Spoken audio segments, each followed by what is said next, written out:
In our digital landscape, we are awash in a sea of businesses, corporations, and organizations all vying for our attention. It is estimated that the average American is exposed to as many as 5,000 different advertisements and promotional messages each day. With all that chatter, it becomes increasingly difficult for organizations to make a mark for themselves in our lives because sometimes we just stop listening. Google has managed to do what other companies only hope to achieve. They have transformed their name and very identity into a verb.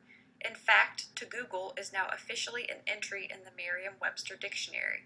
We don't Yahoo stuff or Bing stuff. No, we Google stuff. Just Google it has become part of our daily conversations with coworkers, family, and friends. How has Google managed to position themselves as the search engine resource that lives on the tip of people's tongues?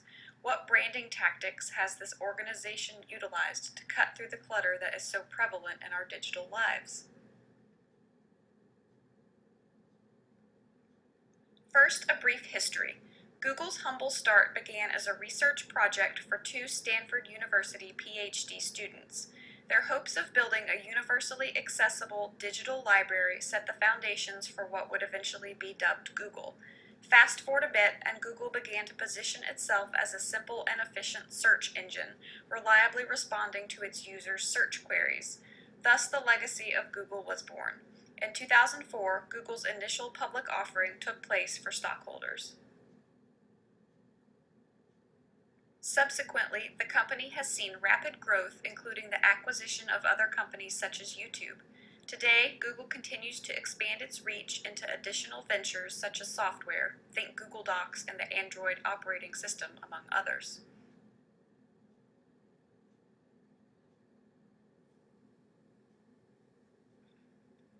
Google publishes its 10-point company philosophy on its homepage.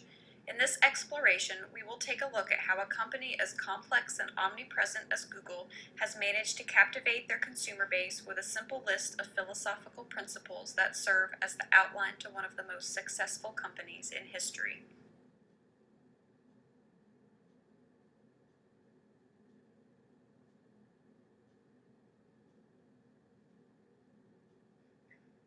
In this assessment of Google's philosophy, we'll employ an ideological analysis of this organization. By doing so, we hope to uncover some of the deeply embedded guiding principles that have propelled Google to the top of the search industry.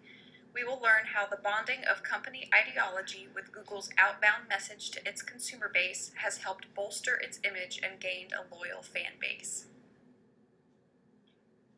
Let's look at Google through the lens of cultural performance theory. This theory presumes that organizational culture is shaped and crafted by the internal communication of its members. For the purposes of this study, we want to understand that cultural performance also translates over to outbound communication of an organization that is received by the public. To simplify, the internal company culture that Google curates is also an integral part of its branding strategy, which determines how consumers perceive the company.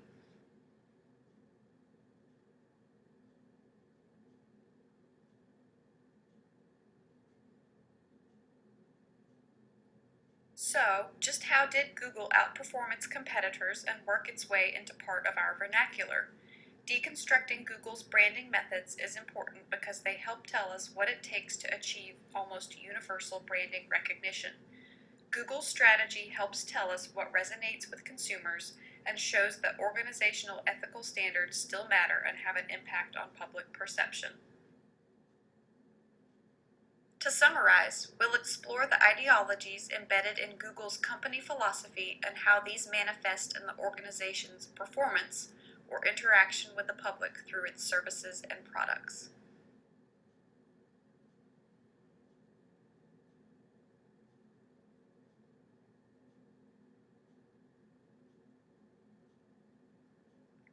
Here is the list of the 10 things Google knows to be true as published on the organization's website. Note that this list is succinct while at the same time comprehensive and reads in very consumer-friendly language. One of Google's very first mantras was "Don't be evil," based around the idea that democracy on the web was not only possible but preferable. Therefore, search result rankings are not able to be bought by other companies. Additionally, the company participates in philanthropic activity, including the creation of Google.org. Here we see that Google does not just make reference to doing good, they actually take the actionable steps to make a difference.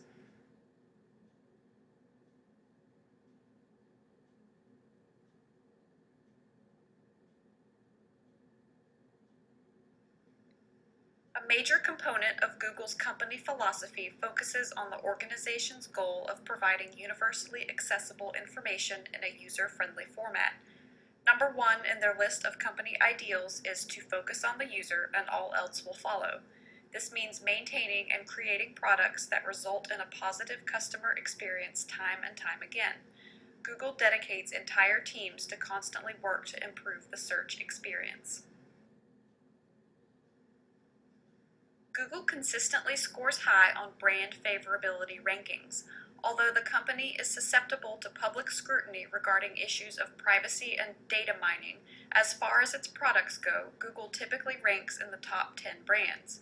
Additionally, consumers perceive Google as having a high social responsibility score. It scored top honors in this category, tied with 3 other major companies.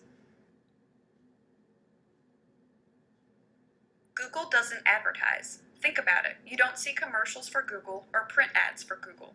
Google exists and it does well because its consistently reliable service generates word-of-mouth recommendation, thus perpetuating the brand.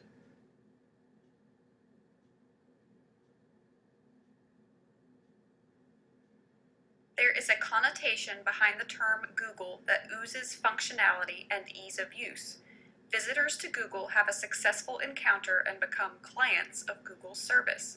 These repeated positive encounters help in the creation of an aura around the Google experience that bolsters its reception among consumers.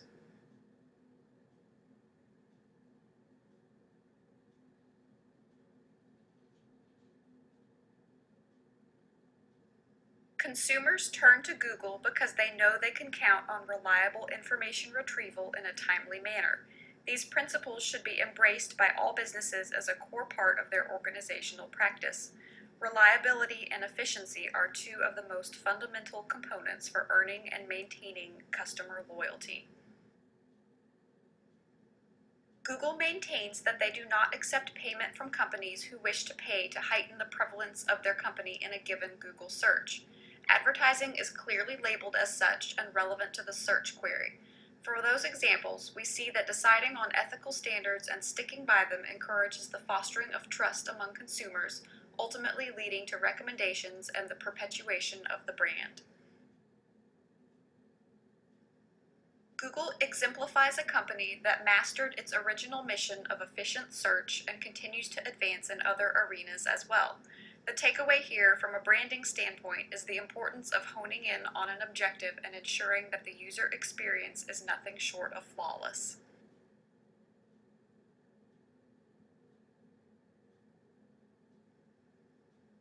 An organization's intent and purpose is lost if consumers have to sort through irrelevant information to access its functionality.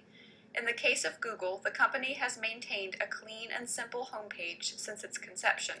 And unlike sites such as Yahoo, who have evolved to become portals for information with distracting URLs and advertisements, Google takes its users immediately to their search destination with no fuss. Google's brand affinity is so strong that they fearlessly transform their logo to pay homage to famous people, holidays, and interesting events. Bolstered by their organizational culture, they rely on the aura of their brand more so than the physical representation of their logo. The result is a fun user experience that consumers look forward to. Above all, if your organization puts forth goals and ideals, implement them. Establishing a cohesive identity between passion and practice will win consumer approval and establish the organization as an authentic entity.